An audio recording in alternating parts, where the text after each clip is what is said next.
Friday, everybody. Hope you guys are enjoying a great start to your weekend because I sure am with commentated some Paladins. Paladins Pro Circuit community broadcast coming at you quick this Friday afternoon. And it's not the usual suspect, it's Gormizer here with me. I looked the right way this time. I saw it on the camera over there. Gormizer, how you doing, my friend? I'm doing pretty good, man. It's been like you said, a good Friday so far, and I'm expecting it to be only better being able to watch some Paladins, especially considering again the last 2 weeks of play. This week is the next to Mhm. last one that's coming through. So a lot of these teams, even though there's maybe not a lot that can still shift, are looking to kind of prove a point going into what will then be the World Championships in a few weeks. They just want to make sure they leave a good taste in everybody's mouths as we move Mm. forward. Yeah, I agree with that. And I mean, it's coming down to the wire, right? I mean, you mentioned it just now. It's the fact that it's the World Championship, but we still got some time, at least couple more weeks before that ends up being the case. Of course, we're going to talk about today, which is our first map in the European bracket. It is Clown Fiesta versus Interstellar. I like Clown Festa a little more. Yeah. Like it makes me think of Clown Feta, which means it would be cheese. That's Mhm. very colorful to me. I don't know why. Probably tastes really good though. But either way, Clown Fiesta. And look, this is a team that realistically they should be able to dominate this. I think when it comes Mhm. down to it, you look at Yoinkers, you look at Clown Fiesta, and these two teams right now are really the ones everyone has favored going into becoming kind of the first seed EU regional champs, whatever you want to call them. That's going to happen. I think that this is a team that kind of had a slow start. That's where a lot of their losses come from, even though they don't have a whole ton of them. And now they've ramped up into their full capabilities. They've got five incredibly solid players, and realistically, they should make this one look easy. But it's one of those things. Interstellar thrives on being underestimated, and that might be where this one catches.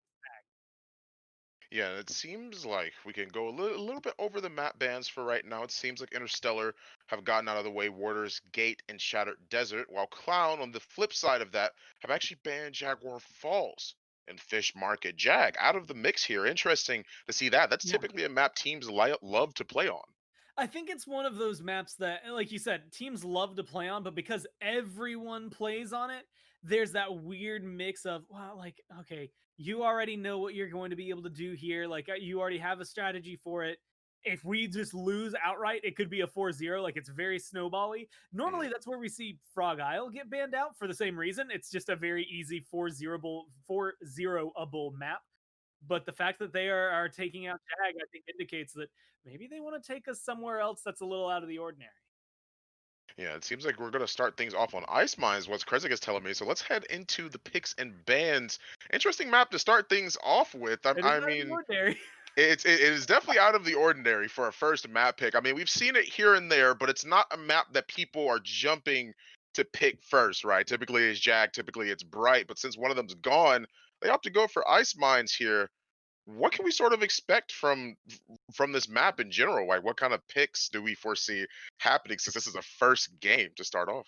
Man, there are some weird ones. Like Torvald and Terminus already being banned. This is a weird one where I could also say if Fernando got banned, I wouldn't be too Mm, surprised. But Corvus Gino still being available maybe shakes that up.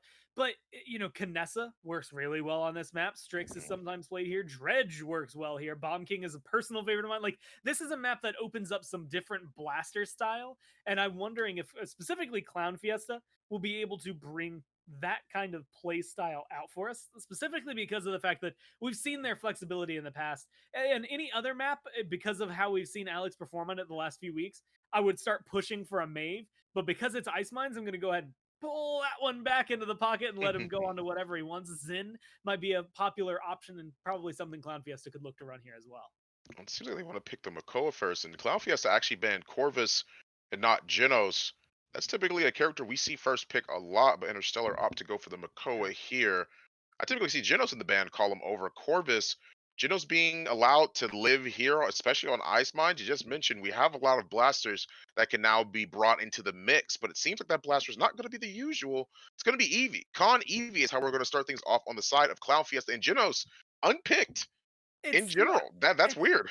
it's not so insane to. I think like Eevee is outlandish on this map, but it's still something that you can make work, right? And I think that's where Clown Mhm. Fiesta are going. She's a little more on the verge. It's kind of funny because outside of Frozen Guard, which I guess there's realistically only one, but Ice Mines being so snow centric, Eevee doesn't quite click here as well as it does on some of the others. Khan can make sense. I mean, he's been a very, very solid side tank that people are still picking up, still really good with the battle shout and the grab. But like you said, skipping over Genos is maybe a little bit of a risk. I mean, Clown Fiesta probably have a way to deal with it, but it feels like a threat. Now that they've skipped over it another time, not even in the top 5 for one of the #1 pick supports in the game, I'd be surprised if he ends up making it through another phase. Yeah, I definitely think Clown Fiesta have to lock it in now if they want to secure that damage and for themselves. But it's Grover, which we've seen on Ice Mines multiple times, and definitely a common pick on this map as well. However, seeing him over the Genos, that's a little bit strange to me. Not just because Genos is not just because he is the bee's knees. I expect people to pick him over a lot of other supports. I feel like he has a lot of versatility here, and will this actually be a game where Genos goes unpicked, unbanned? Look, I'm just gonna say, even though it doesn't maybe pair as well with just specifically only Inara, even although Inara pairs well with literally everybody, as long as you can Mhm. play her well enough, which I'll give Interstellar that. They can do that for sure. I like it here. Yeah, locked Oh, with a there it is. Koga Okay. and a Victor. I mean, that's an insane amount of damage. The fact that it goes down to ninth pick overall is a little bizarre to me, but either way, being able to come through, having the Koga, having the Victor, this is a really solid damage comp. As long as Makoa hits his hooks, this is a control comp from Interstellar through and through. They're going to be able to find a lot of pressure. But this is what I was worried about for Clown Fiesta. I was wondering, are they going to go triple DPS? Are they going to go for like a Fernando here at the end? What tank they would use to try and fill that spot if they did go for it? And I didn't even Mhm. think about Rom. Like my mind glanced over it. That's just a lot of damage. They don't have maybe the same staying power on the side of Clown Fiesta, but they have the capabilities to just run you down and cause Right. a lot of trouble. Eevee and Rom should get to the back line pretty easily, and that's going to cause a lot of trouble for Interstellar. Yeah, I am a little bit concerned about Rom being last picked and the two people that can stop his run, but maybe it's not that bad. Maybe Clown Fiesta have a plan in mind. Let's head right into Ice Mines, the very first game of this set. And in terms of talents and everything, it seems pretty normal, but tell me how you feel like this ROM fares into their draft board, because I'm a little bit concerned. I mean, you have the McCall, you have the Genos, you have ways of stopping his sprint. Do you feel like the damage they'll be able to output is enough to where Interstellar won't have a time to react? I think his damage output will be fine, and I think he's going to be able to do a lot. I'm looking more towards maybe what his ult is going to provide, maybe later on in the game, the ability to shut down and lock down Koga, the Makoa, as you had highlighted, even get to the backline with Genos. But being able to stop his stun makes him, or his run, I should say, his sprint, makes it so much more difficult to feel safe diving the way that you want to. So unless this Eevee is going for similar lockdown or just a big enough distraction factor, you might have trouble here for Crunchy to get into the backline. I mean, He already wants to run in, but this is exactly what I was talking about beforehand. This is the issue with Rom into a composition like this. He gets hooked and pulled out of the mix, stops the engage that he would have been able to provide, but he's brought low and he has finished off. So is Barcode, 337 HP. They're at least able to trade things off one for one. It seems like Interstellar actually have to concede with their positioning here. Rom is now out of the mix, but he just respawns on his way back as Inara gets brought pretty low as well. It seems like they're in more control than I would have expected them to be on the side of Clown Fiesta, even though they aren't standing on the point or getting any percentage for themselves. what I love though is Alex's way of just making sure that Inara never gets that out of combat healing. You see she's been perpetually low health, so now that she has to go back in and feels obligated to try and get the touch, she just doesn't have any staying power realistically behind her. I mean, she's been hovering at about a third to 1/4 HP this entire time. And surprising me, she's still going. And the best thing about all of this is the fact that it seems like Clown Fiesta have provided a way for themselves to maintain control over the objective here. Interesting that it turns out to be that way. I believe it was the fights that broke out that you were mentioning perfectly. Inara was so low for most of that engagement, and Eevee, Alex, kept her out the entire time. She had to use DR when she was caught in the corner.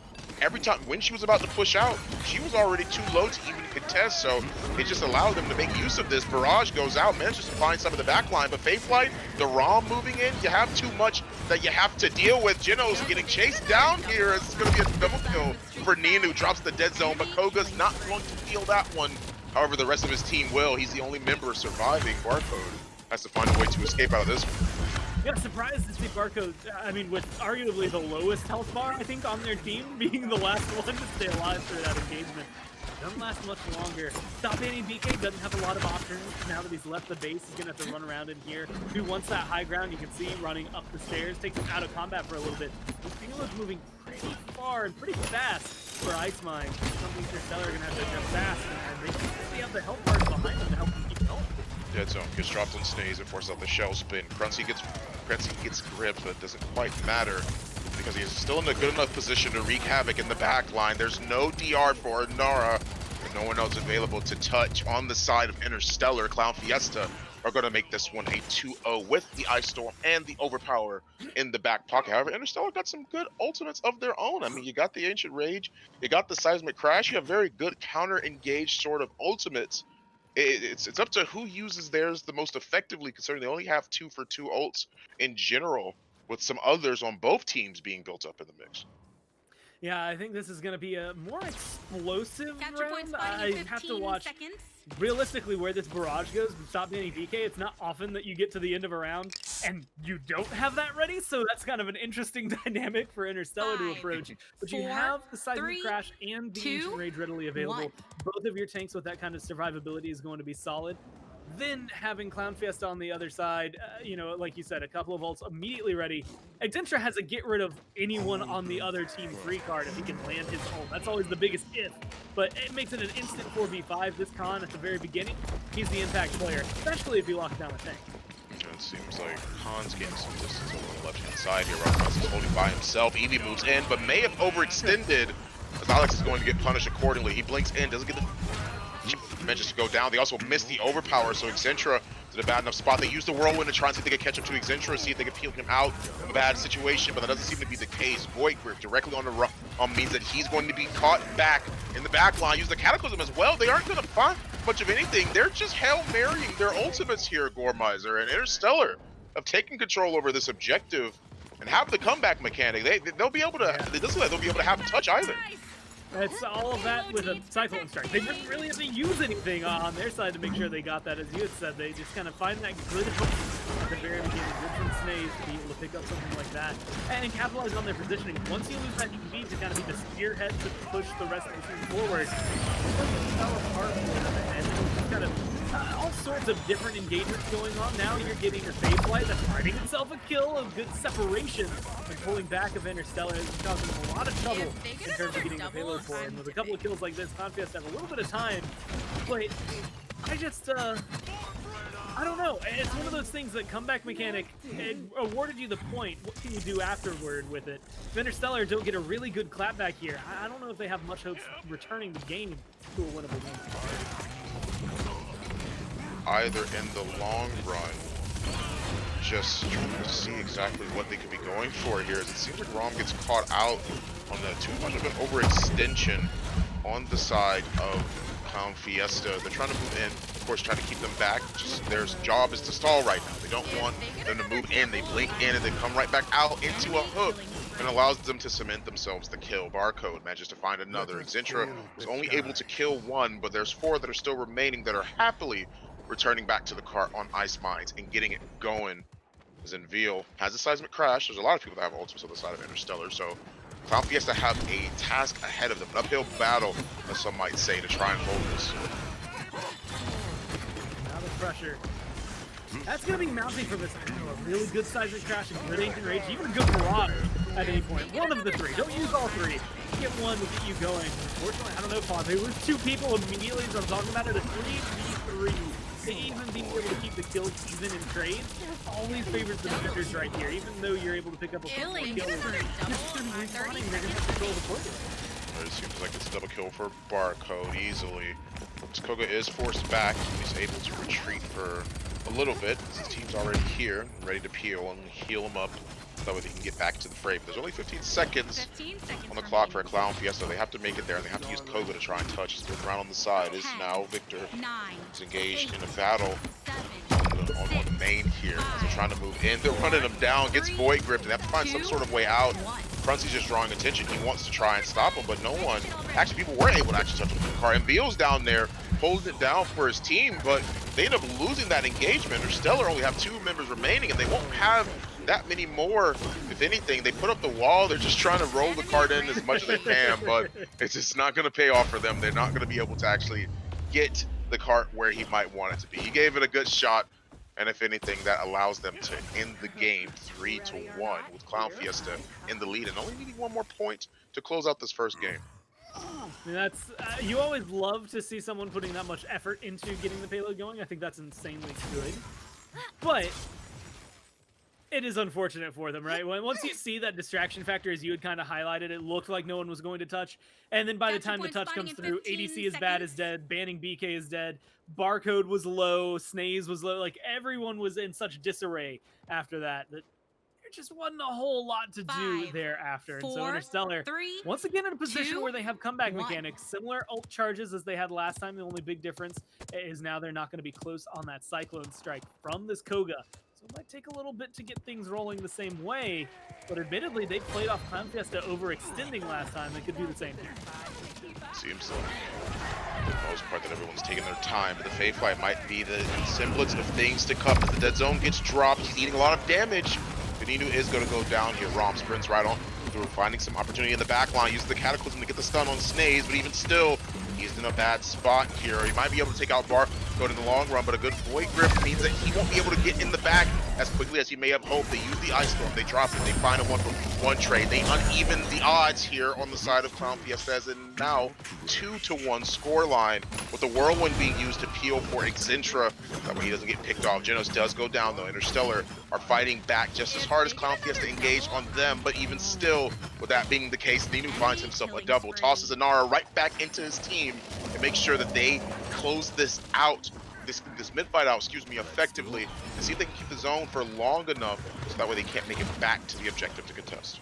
This is the glory of Iceland. Theoretically, you're going to have enough to lock them down. I don't know, Crunzy's getting aggressive. He even gets a kill for that one, but if you're going off too far, if you're overextending a little too much, I'd say that, but then I look down at his health bar, and it's not budging whatsoever. He is not worried at all. Yeah, it doesn't seem like they're going to be able to make it back either. Just the emote in front. Knows he can't make it back. So Clown Fiesta are going to take this very first point on Ice Mines. And I was a little bit concerned. I'm more than welcome to accept the fact that things are very, very interesting to be able to see that. I don't know why that's weird.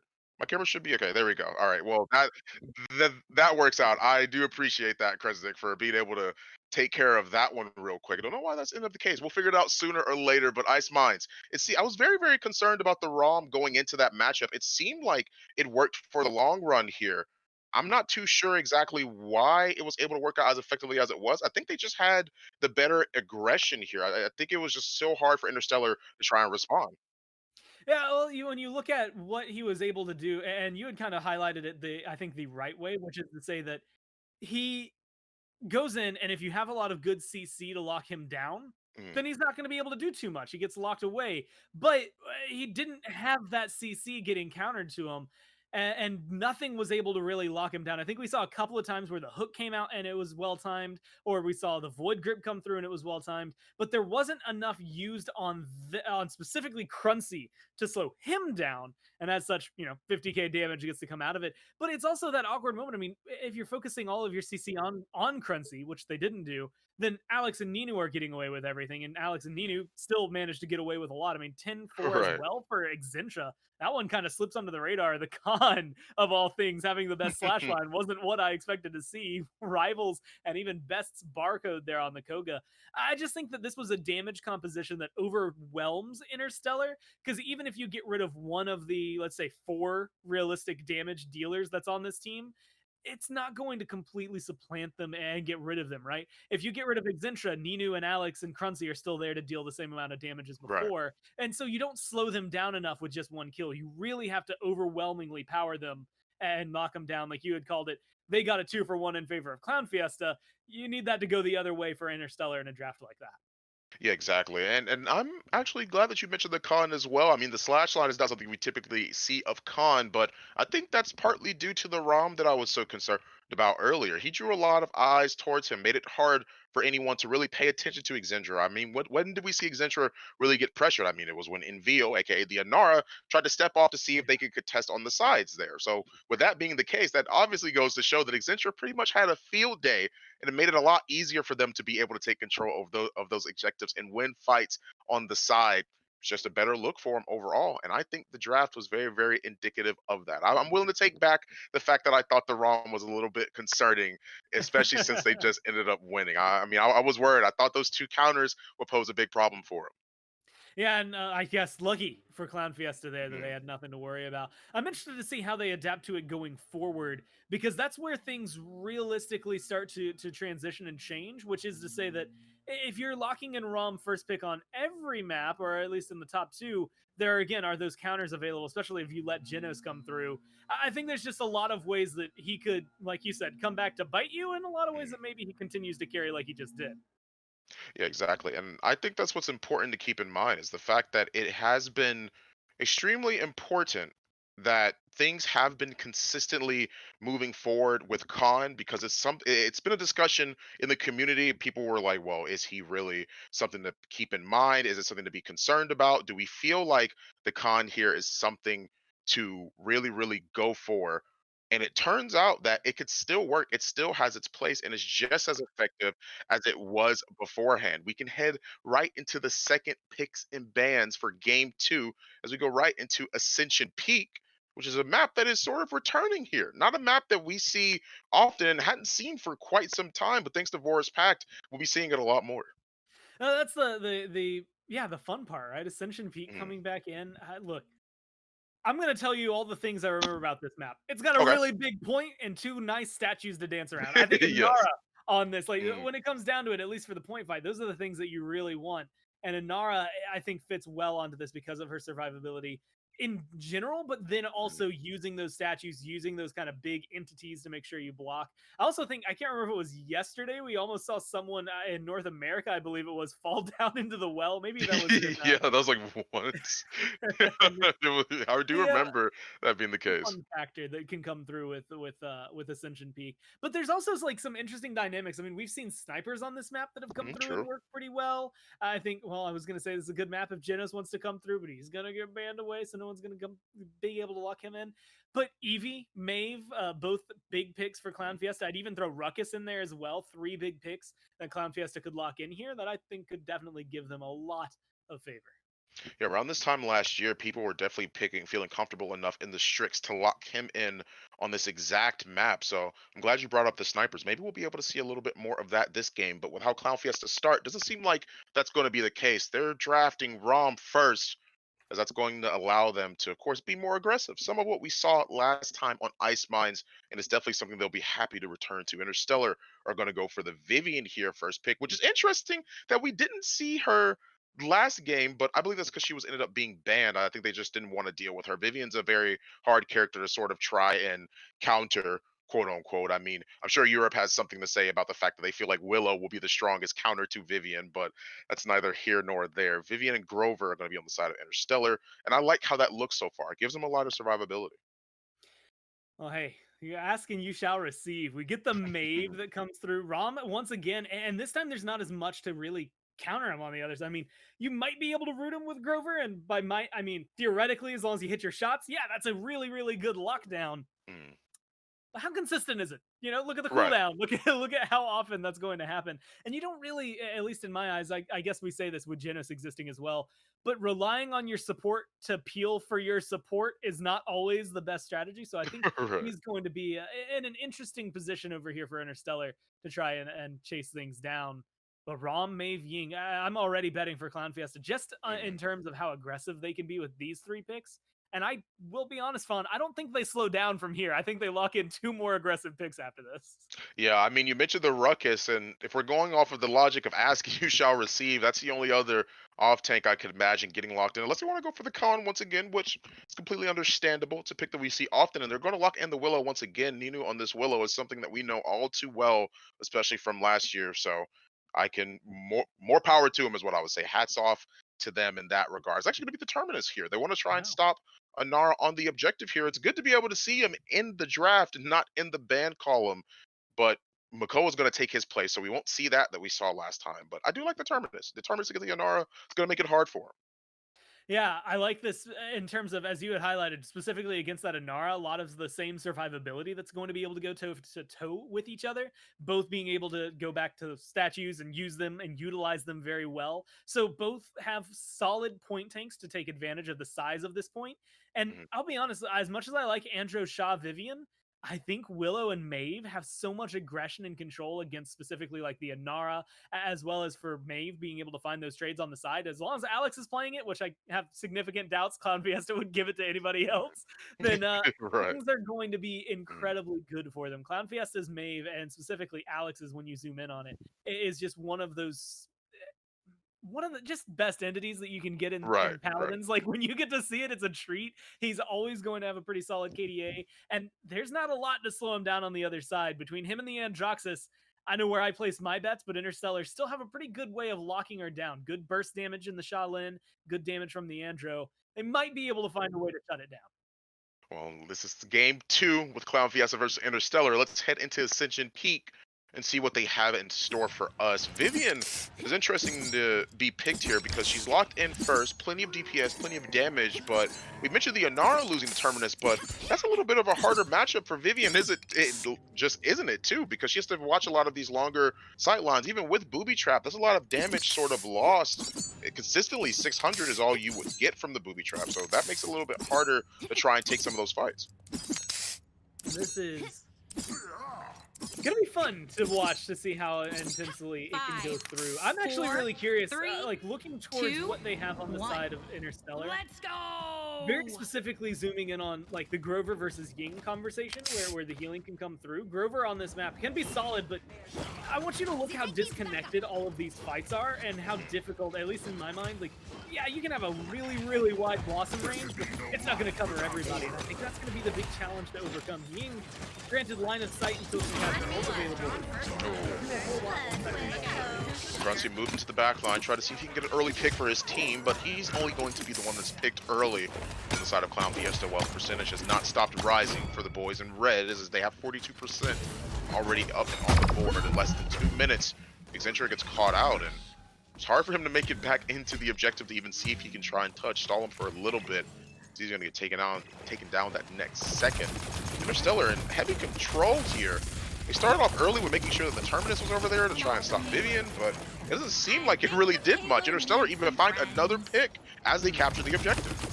This is not the way I expected this one to start out. And Yeah, I don't neither. know if I have anywhere else to look other than maybe the Ying that comes through right now, as specifically talent choices. Although again, there's some merits to it. I don't think it's the end of the world to lose that first point. I think there's a lot more of ultimate discussion to be potentially had, right? When you look at Grover, there's going to be, or I guess Interstellar as a whole, a lot of resets, a lot of good stuns and setups.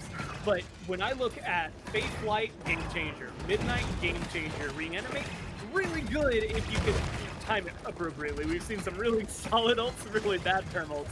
So I think I have a sneaking suspicion we'll see some good ones. But it's really that Ying ult, as long as you get the morale boost it's online, that's going to put everything together at the beginning of the round. And I think any combo of Ying ult plus any of the other three, you're going to be fine. A little bit concerned with how this was going, but it seems like they are convinced, aka Clown Fiesta are convinced, they can still turn this one around, which makes complete sense. It seems like they've gotten those early picks, but maybe Ninu was a little bit too far. Alex gets one on the side here. He takes care of Barcode, and Cruncy now finds plenty of opportunities to move in. He's going to put additional pressure on Interstellar in the backline here, but he eats so much damage on the way in. It's definitely a lot harder of a counter when you have to deal with both Grover and Shaolin. That's a bit more difficult to play into than other characters. Interstellar are going to take this fight by storm, make their way back to the objective, and just return to their spots that they were in a few seconds ago. This is, I don't know, a solid grasp. This is one of those maps, though, that long pushes, especially with 45 seconds left, it's not guaranteed for you. You know, on maps like, say, Brightmark, even Frog Isle, being able to get back at this point is solid, but you haven't hit the primary archway that you're coming up on, which is maybe the biggest choke point that can come through. After this Andra, I think of Anvil, which, by the way, huge swap from Inara to Androxus. This is definitely big change. But if he can get a good opening kill, typically onto that Willow, then that might be enough to get in there. Unfortunately, they lost their support to do it, so I don't know if it's enough to level out the plane. Beautiful shots from Envil, but they already lost 2, as you were mentioning a couple seconds ago, Goremizer. That makes it hard for them to make it back to the objective. I'm so used to saying Envil because of the fact that I'm used to seeing him on this Inara, but Snaze is going to be the one on the Inara this time around and make it back. But Envil goes down.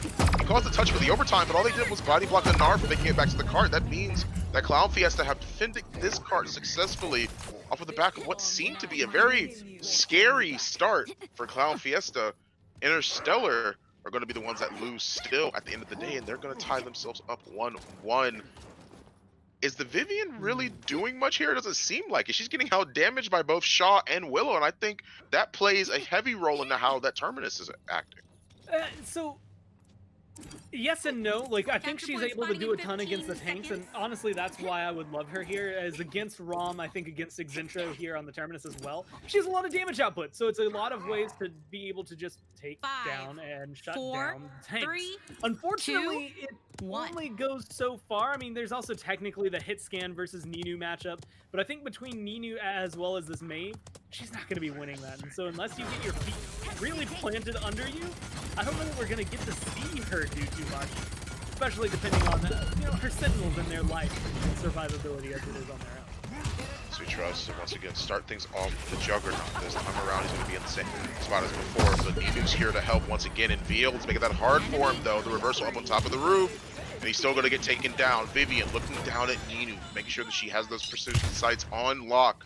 But even still, Alex is going to make sure that his teammate doesn't die, so that way they can get an even better positioning against Interstellar here. Shaolin firing at whoever he can. In case anyone walks up there, but he's not there. He's actually in mid. Gruncy uses the Cataclysm, doesn't find the stun on the Nara, but they are going to be able to find the kill. Midnight, keep it hard for them to make it back to the objective here as Vivian keeps on fire and trying to pin down the Maeve, but they lost Shaolin. Once again, they're trying to move in. Ninu goes down thanks to him as Xintra finds himself a double, and R8 so much on the way into that DR is no longer available. You take care of that and you have a point blank accursed arm, not even bothering to move up into the sky. He just wants the damage, but he's still going to get taken down. That means Clownfiesta have the second point on Ascension P. And this is going to be a really solid start. Look at the big zone that's already happened. The payload should be able to get, let's say, a third of the way before it hits any true snags.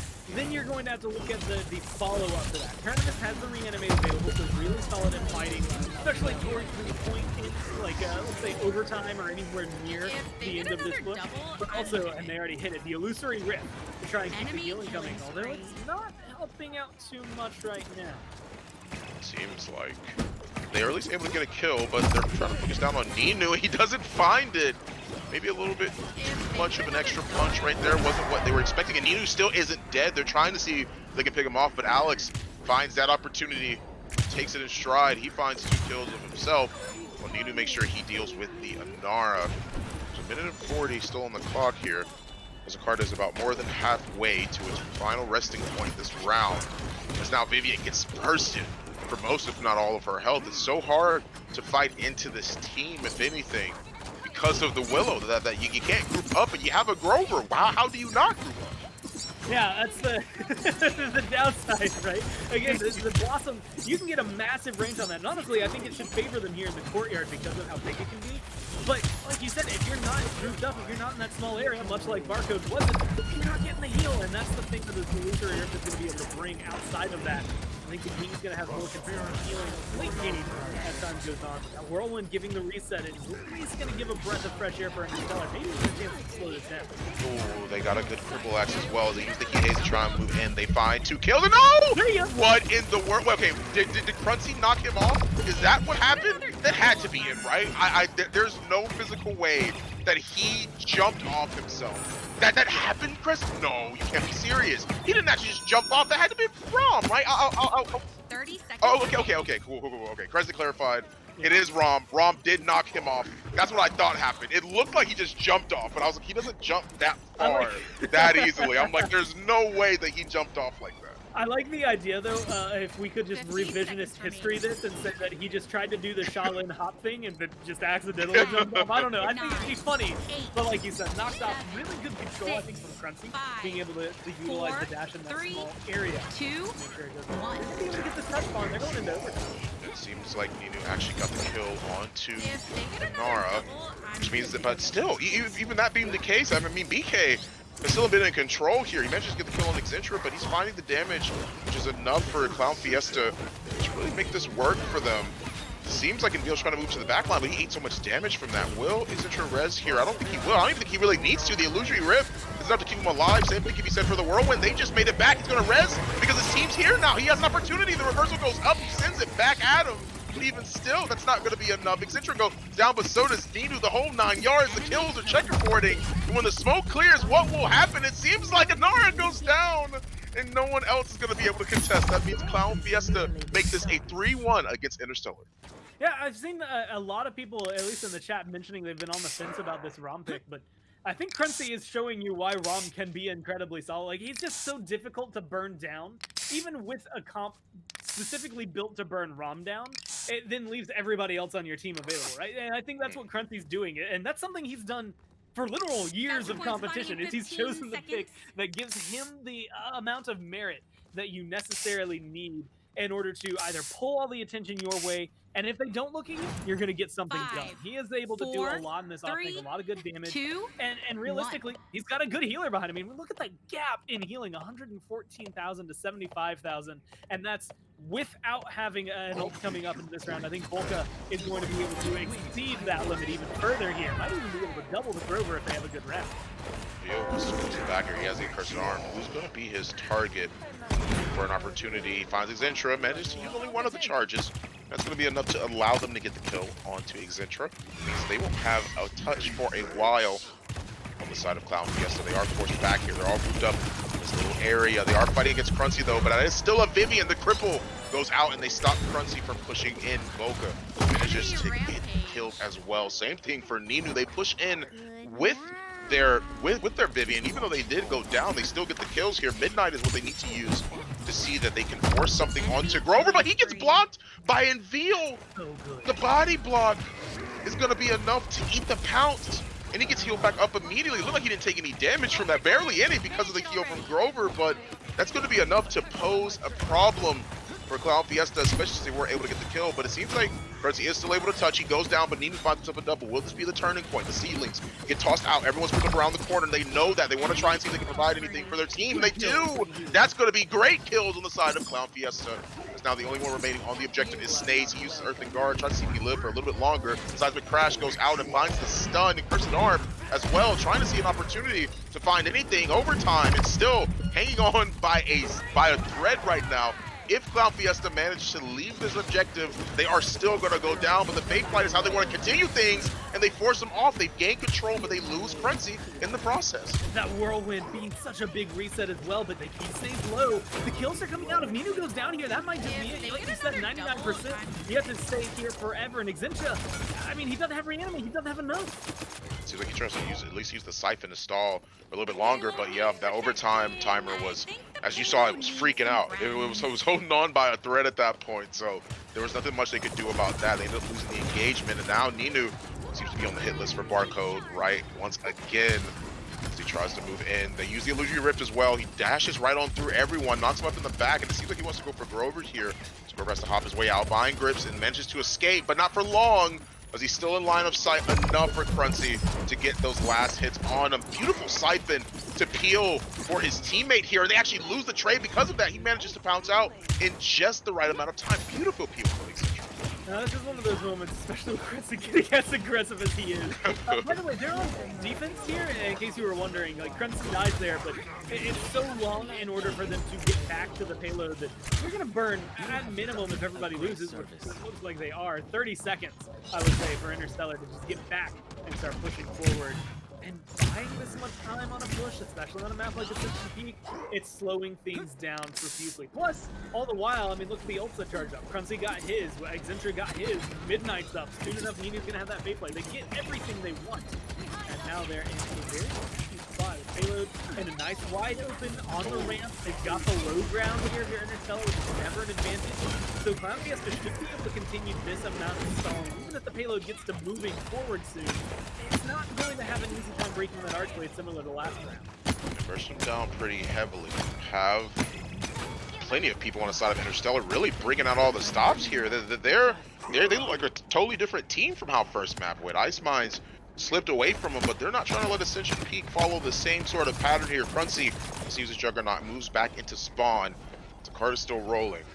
Get into the wire here as Clownfiesta are still trying to control the space that they've been given. 35 seconds remaining to him as he pounces all the way out. I don't know how that happened. I guess he must have been sent.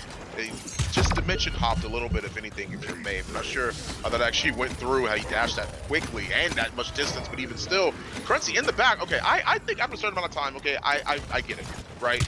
You move in the back line, that's your goal.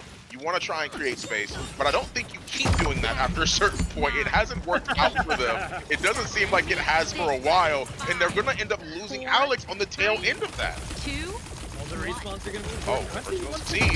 What was that you were just saying about making If it a person don't succeed. It's working out this time around. At least gets the one kill on DeBarco, and he gets the dash out. They do find the root upon look how much he pulled away from the payload. Yeah, Snaze goes down because of that. They actually end up forcing the res out. Really, Xintra feels the need to do so. All they need to do is take out a couple of them, but, I mean, okay.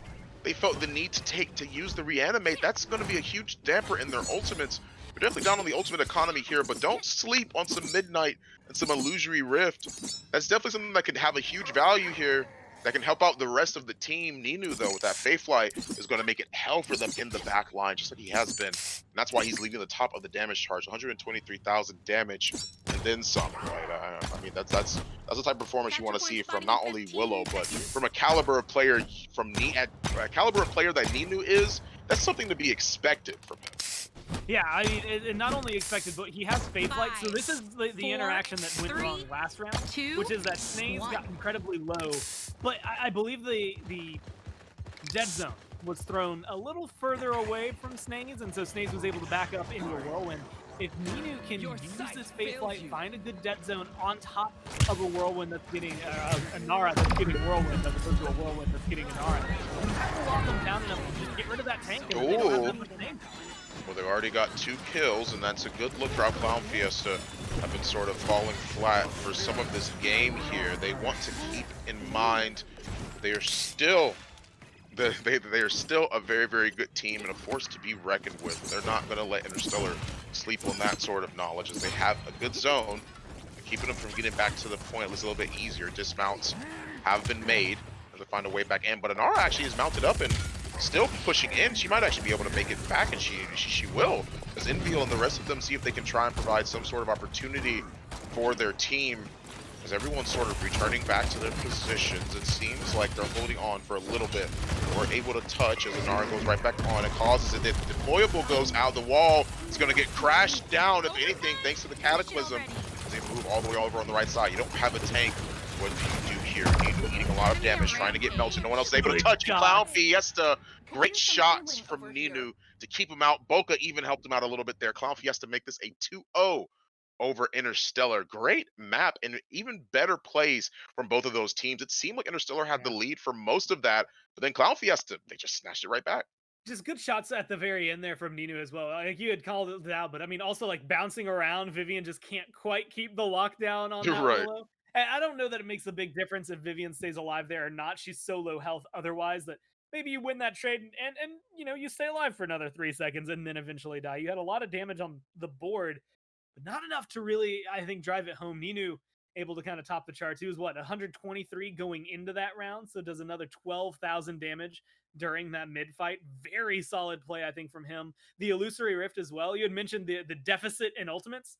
I'm looking at this team and I see maybe 3 ults that you need in a mid fight to win, and it was Alex, Ninu, Boca, all of which were up and available for him, are able to recharge incredibly fast. So I don't think they had too much of a worry, even though admittedly they didn't have anywhere near the same stellar slash lines they did last time. Yeah, and it seems like not seems like, we definitely know that this game was a lot closer than how Ice Mines went. And the KDs are pretty indicative of that. I mean, of course you have 7 and 14 on the Anara, but 36 assists for Grover, 15 and 10, 19 and 12, 9 and 14 for Vivian. it goes to show that it might be a little bit harder for her to play into some of these dive compositions, which is something we knew. But is EU possibly right? I'm going to run the Joker to the ground, by the way, Kresnik. Is Willow the ultimate counter for Vivian? I'm not sure. I have no idea, but it seems like it might. They might.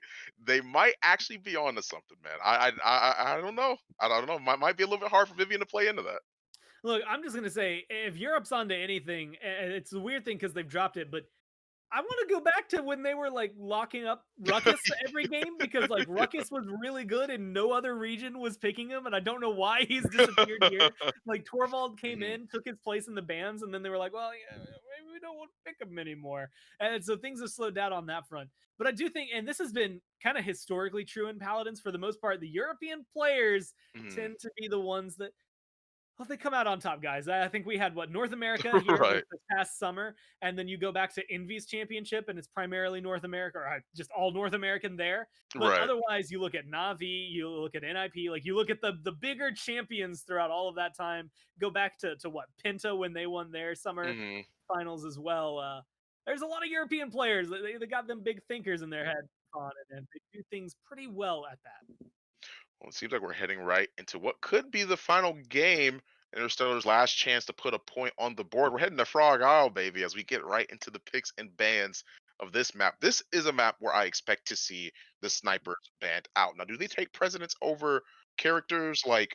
Okay, well, never mind. I guess it doesn't matter. They get rid of Maeve this first time. Interstellar don't want to deal with Alex's Maeve, and to be fair, that is a world Yeah, championship level Maeve, so I would get rid of it too. and if anyone can load into the game and have world champion anywhere near their name or associated with Right. their name, then it's something you have to be worried about. Alex brings that threat on Clown Fiesta. A lot of people, I don't know if like whether or not you were watching last year, but just do yourself a favor when the broadcast is done and you're like, man, I wonder what they're talking about. Go look up NIP 2019 and just watch that team for a little while. You'll understand Mhm. one, why Oh you should yeah. always be tuning into B's stream whenever he's streaming, but also why you should one understand that Alex is a menace on this Mave and something that in the last few weeks of play that I've watched Clown Fiesta, it's been getting banned and honestly it deserves it. It's one of the few things that can truly carry them and just it makes it so easy for the rest of the squad that they don't even need to play, even though they're also at that same caliber of level. Well, Maeve, Rom, Torvald, Shaolin, Makoa's open. So he has an opportunity to make it in here. And so are both pocket picks. You got Genos and you got Corvus in the mix and going on right now. As Makoa is going to be the first pick. Glad I mentioned him because that is going to be who Interstellar automatically default to when he isn't in the banned column.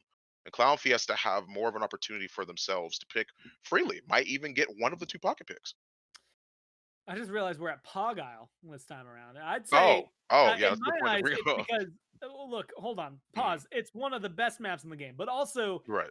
and you know what? I'm having trouble because they remodeled it. My brain, when I think of the frog statue, instantly goes to the old frog statue, which Yeah. kind of had a pog face. So it kind of makes sense, at least on that front. But this is another one that we were talking about it earlier. Very easy to Mhm. force zero on. I had mentioned it when we were talking about the Jag Falls ban. Right. And when I see Corvus Strix, that's a really good start. Strix is a little shaky, I think. His damage output is always going to be there. It's the survivability that comes through. If Interstellar, especially now that they have an Ash and a Makoa, get a Mhm. good flank behind them, Andro available, Eevee available, Maeve no longer available, but something along those lines, they could dive this Strix pretty heavily and give them a lot of trouble on Clown Fiesta.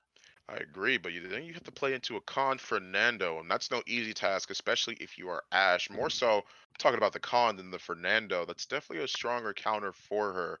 And I'd be a little bit concerned going into that, but you got a Ying as a healer. Illusion Rift paid off a lot last game on Ascension Peak, and they want to go for the Vivian here again. It's a good look. I mean, they don't have the consistent dive that they did last time on the side of Clown Fiesta, so it might be a little bit easier for her to sort of just sit back and chill, if anything.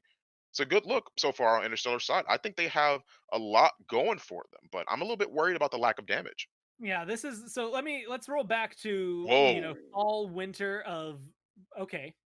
Actually, okay, Whoa. wait. All right, I got this for you. Ready? Okay, Let's loop it yes. all together. So Yes. first, we're gonna story time. We're going back to the fall and winter of 2017 towards the Okay. beginning of the year 2018. Triple Okay. Tank is one of the biggest metas, specifically in Europe, but we're doing the global series at the time. the CIS region loves it like nothing else. They only play triple tank, and it's got its merits. It's a very defensible kind of comp, and it's good at surviving, right? If you're looking at, let's say, Ice Mines, for example, you know it's going to be a longer map. You know that survivability is like key in order to capture points. You're going to go to a 3-3 fight, and you're going to end up winning because you have 3 tanks. It's just so difficult. There's, thousands and thousands of health to burn through versus the other side. Even if they have the damage to do it, they just die easier. But here's the downside of them. Their damage output's going to be a little bit lower. Ashe and Makoa can still hit pretty hard. Same thing for Inara, but it's not the same. So you always needed something that was a hyper carry with it. And I'm going to tell you, Vivian's good. She's not a hyper carry in my mind. She is solid. She's doing damage, but she's not the one who finalizes the kills. I think they're going to fault on that portion. And then you start to look at this Drogoz. He's a little special dude on the other side. Whether he goes Salad or if he goes Combustion, or honestly, even if he goes Worm Jets, he doesn't have a lot of hit scan to worry about. Right. He's going to be able to find a lot of really good shots, and he's got a full execute. Any given time, Ancient Rage or anybody on the tank front for Interstellar, that's just an insta-gib, and they're out of there. Well, we'll have to see how this plays out for him. Return of the Drogoz. Interesting choice on the side of Clownfiesta. I got news it was Alex, so I definitely want to see this one. Let's head into game and check it out. Worm Jets is what he's going to go with. And Ninu's actually on the Fernando here. Okay, interesting. This is a little bit different. I definitely want to see those pogs in chat for sure, but more than anything, I want to see this Ninu Fernando. That's not something I would have expected them to put him on. This is a weird thing. Ninu's been one of the best blaster players in Europe for years now. I mean, he was really, really good 3 years ago, 2 years ago. Last year he played for Navi. It's interesting to see you pull him away from it. It comes with the merit that Alex is also a really, really, really good player in Paladins. This happens to come through as he comes down to the comp there. Oh no! He kills to get the first one off. Oh, and they already get the commander's grab. They toss him off the side. Vivian's already said and done for. She's accounted for. Same thing can be said for the Makoa, for the Ashe. Inara gets grip, puts up the wall, but she was already locked in the CC, and that makes it hard for them to do anything. It catches Ying on the retreat here. The salvo is going to be enough damage to make sure they get rid of that support, as they are now gaining more and more percentage on their side of Clownfiesta. It's paying off for them. It's definitely working out for them very effectively. They're holding better control here, and that's what we were talking about beforehand. It's a situation like this where they have to make it back to cart that makes it hard because they're all tanks and they don't do enough damage to keep them concerned enough on the side of Clownfiesta as to whether they should give up space or not, because they haven't given up any space. Drogoz flying up high above as Ninu comes around the side. Drogoz is waiting once again to see if he can move in. Dragon Punch all the way through, manages to find Snaze, and that's Alex finding another kill for his team. Boca even joins the fray, gets a little bit of kill of his own as Excentra sweeps right on back around and manages to return to the Strix. We've seen some Excentra Strix before, and I'm never disappointed to see him return. Look, this is one of those moments, and this is why drafting is so important for competitive play. There's a lot of counter matches for Drogoz. If you lock in Drogoz first, you're going to see a Victor on the other side. You're going to see, a Strix, Canessa, maybe even Cassie, although she's not quite as good as some of the others that are all locked in immediately. And then Drogoz is going to have a bad time. You look at this, again, the only true hit scan that deals with him is Vivian, and she doesn't have enough burst damage on her own that it's just not enough to lock him down, and especially with Worm Jets, a lot of mobility up in the sky. There's not a good way to lock him down here, and Interstellar has to deal with a completely different beast just in out, let alone whether or not they can get through the rest of the squad, which so far, like you had highlighted, they just don't seem to have the damage to do so. And it seems like they're still trading things out. At least they're trading things out 1 for 1. I mean, that's something to the name of Interstellar, but how the rest of the game has been going, that's more so the story here. They managed to keep finding kill after kill. Doesn't stop the bodies from dropping as Alex finds himself a nice double. I believe it was actually a triple on the side of the Drogoz, because they're now just keeping control over Interstellar in their spawn. I mean, they can't really move out here. Drops the half shell, you don't shoot into it, if anything. They're going to keep that in mind. Zanar does make it back, but how relevant will this be? They get the kill onto the support in the back line. Neen and Boca both finding one apiece, as really Ying's just sort of stuck in the back. She's throwing out her elusives, trying to find the healing necessary if they get close enough, but they have to contest. That's what they're concerned about. BK manages to get the kill on Excentra thanks to the assert dominance. How much longer will he be able to hold for? Hook goes out, manages to drag Alex back in and it allows them to get the kill as well. They trade things out with Snaze, but even still, Interstellar are just barely holding on to this one. They actually forced Corvus all the way back as well. That kinetic burst was ridiculous, and he's going to get knocked all the way back. There's no touch available for Clownfiesta. They're just going to have to take this L this round as they get knocked off the side once again. That's kind of surprising. Look, I'm going to say that round was almost ridiculously dominant from Clownfiesta. And to see it not get converted to a 2-0 is maybe more on their side than anything. I mean, look at it. They maintained 3 of their ults. Same thing for Interstellar, but they had to drop the Sentinels. They dropped that assert dominance already. And so Barcode, he dies, Sentinels are gone. Stop banning BK doesn't have that survivability that comes with the ult.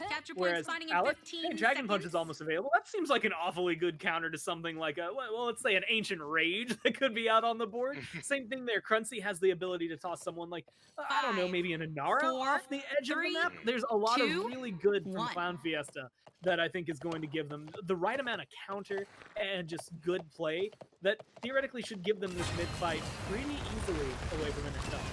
Seems like Snaze wants to take the more aggressive route here. Shell spin all the way in, drop the half shell.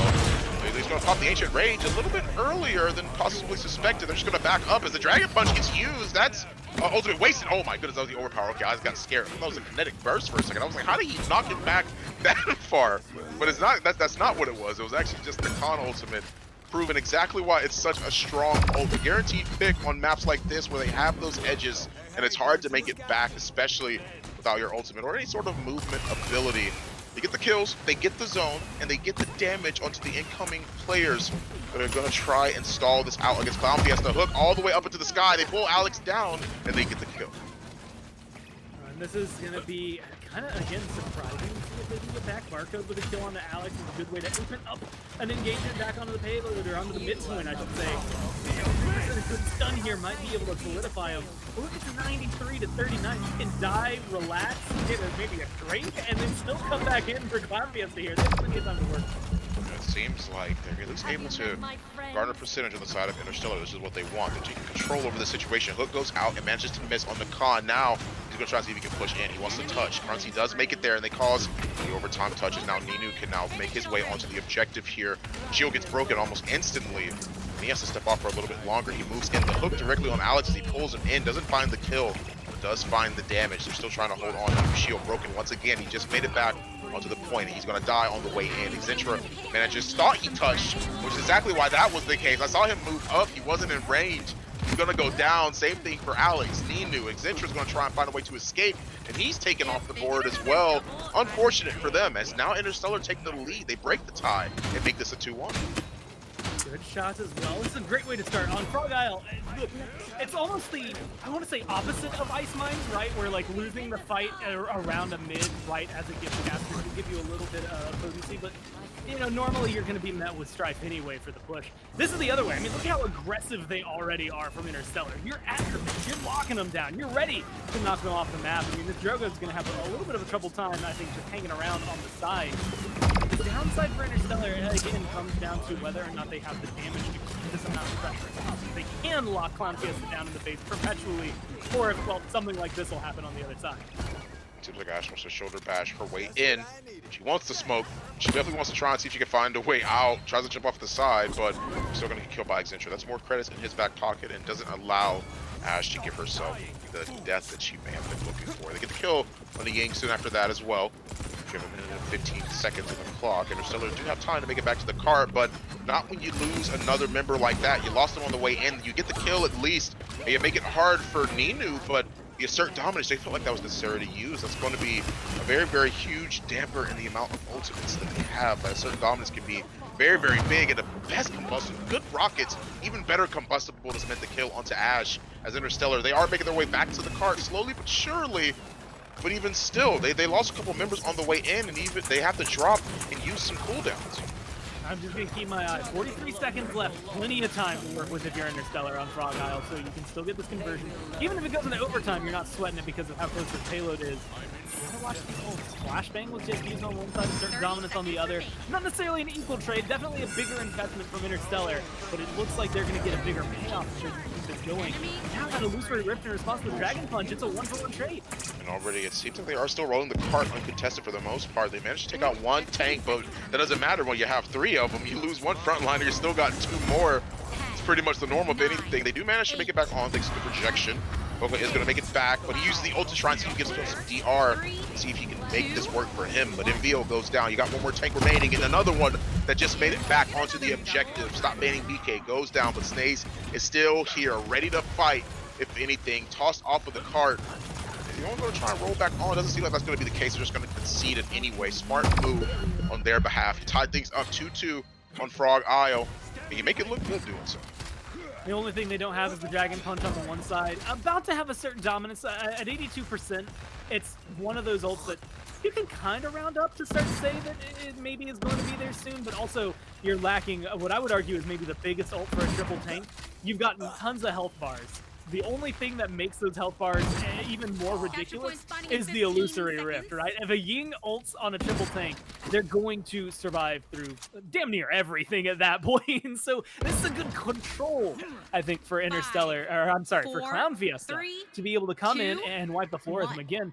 Alex is going to be able to charge us up pretty fine. I'm wondering, I didn't see if he's running something like Morale Boost, but that used to be pretty typical with the Drogas, especially into it. Yeah, he has Morale Boost 3 already, so it's not going to be too surprising to see him chunk that ult up to 100. By the time an Ancient Rage comes through, I expect that counter to be available. Just managed to get a couple jump shots here, but the Ancient Rage on the side is what I would keep in mind. They throw the seismic crash out. Where was she aiming with that one? I'm not too sure. They aren't going to quite find the stun that they were looking for. It's not going to be enough for them. If anything, they still end up losing the trade in the long run. I don't know if she actually managed to hit that seismic crash on anyone. Even if she was aiming at Drogos, or I can only assume that's where she would actually end up aiming things at. But it doesn't seem to work out, is what I'm trying to get at. Clownfiesta are going to maintain control and swap things around for them for the better. They now have the Dragon Punch once again. Snaze has to be careful with how he approaches this next engagement, because that ultimate is ready. That is what they want to use. They want to use the Dragon Punch. They're looking for a target. They find Barcode in the back. All they wanted was a pick. They just wanted an opportunity, and they found it. They get the hook on Alex, kill him once again. That's been consistent, but so has the kills on the side of Clownfiesta. You said it started, or like, you know, all they wanted was a pick, and all I could think was it started out with a pick. How did it end up like this? Because, I mean, it's just been going well for him, but Interstellar aren't able to find too much in return here. A good hook that comes through to keep him locked down. But, you know, like, this has been pretty indicative of what triple tank is supposed to bring, right? I mean, this is another case of this assert dominance is not a particularly, like, it's not bad, it's not great, right? It's just par for the course, which is to say that what is Stop Banning BK doing? He is getting ground back. The thing triple tank likes to do, especially in a case like this, is defense. I mean, this is something that I wouldn't be surprised if it goes 3-3, just because of the fact that they're so good at being resilient to the push of Clownfiesta, unless they are ready to invest. But if you ults on the side of Clownfiesta, these tanks are going to withstand a lot of damage before they finally break them down. And that's what it brings, is you're guaranteeing yourself. This is what it used to bring as well when it was kind of the big meta. You just guaranteed yourself survivability until the 7th point. The problem was that 7th point isn't always guaranteed. Sometimes you fight all that time, you end up with nothing. And honestly, for right now, Interstellar, it doesn't even look like they might even make it to that 7th point if Clownfiesta can keep up this pressure. They definitely have regained things. Taking it by storm, if anything, he even blocks the kinetic burst, so there's no more danger in being knocked off the map, if not for only a couple more seconds secured in that line of thinking. They managed to chunk Ash for a little bit, but she's just going to get healed back up. There's nothing to really be concerned about here. They shoot into the half shell, make it hard for them to really do much of anything. They want to try and take control over this overall. They get a combustible strike down, and it forces out the Ancient Rage. However, they do lose Exentra and Long Con here, as they've just been sort of chilling, taking their time. They still are going to lose quite a bit. Yinu has to drop down. Same thing for Khan. They can't really afford to lose anyone here, especially not with this much time left. If Alex goes down, it might be a bad look, but he's not. He's going to be able to escape. Corvus is going to keep him healed up, as the cart is still frozen in time and steadily rolling back because of the fact that now they have 3 ultimates up on the side of Clownfiesta. They have to use these effectively. Hook goes out and loses the cooldown. So now it might be a little bit hard for them to do that. A Tropic Reach goes out. They grab Ash, and they manage to make it work for them, but she has to assert dominance out of the fight. Not enough for them to make sure they get that pick. A very, very consistent battle here as they pull in the con. They get the damage. They get the shell spin. They find what they were looking for, but they're losing health pools by the minute On the side of Interstellar, they pop the illusory rep and then lose Envio. Still, same thing for the Dragon Punch. They use the Immortal. They want to roll the cart right on in. It's steadily moving. The Combustible comes out. They find the last hit. They use the Overpower. They use the whole 9 yards. And as the cart rolls right on in, that means Clownfiesta has themselves a 3-0 and take an easy dub. Salsa dance on the point. And that's exactly what I expect to see right now. And realistically, like, I'm going to come out and say this because, you know, we're getting to the point where we're looking at the World Championships. It's not too far away. Clownfiesta in Europe right now have hit the hot spot, and they're on the streak that I Yes. think they need to Yes. be, in my eyes, a favorite to become champion. Like Yoinkers, it's been having, I think last week, a little bit of a rough time. They took their first loss recently as well. And so when you're looking towards the future for them, it's maybe shaky ground to bet under them, but I could foresee Clown Fiesta versus Yoinkers being a very big, big matchup that could come through. Clown Fiesta, though, right now, I mean, they've got the hot hand. They're doing exactly what they need to do. Again, it's 5 guys that have been at the top at one time or another. Alex Case, a world championship for you know, Bolka, Cruncy, Exintra. These guys being able to get an MSI. Ninu being able to play in the PPL last year and be one of the best blasters that we've seen in Europe. I think there's a lot that Clown Fiesta have coming for them that going forward, I mean, these guys have the competitive mindset to do what they want to. 3-0 against Interstellar, a team that's just next to them in the standings. I expect it to continue being like that. Right, but even so, that discrepancy in the standings is pretty huge. I believe Interstellar is in the negatives, and you have and you have overall just in the positives. Clown Fiesta just leaps and bounds over them, right? But you are correct. They are close enough in the East where you would expect it to be a closer match, and it was. But even still, they take it 3-0 over Interstellar overall. 20-7 for Alex. I think that's the slash line that we can talk about, especially 28 assists for Boca, 25 for Ninu, and almost everyone hitting 20 assists there. It's they had a lot of 19s. We had some 20s. We had some 28s on Boca's side.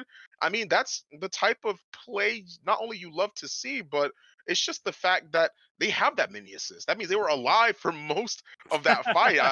They were alive all the time. They hit somebody at some point, and it paid off.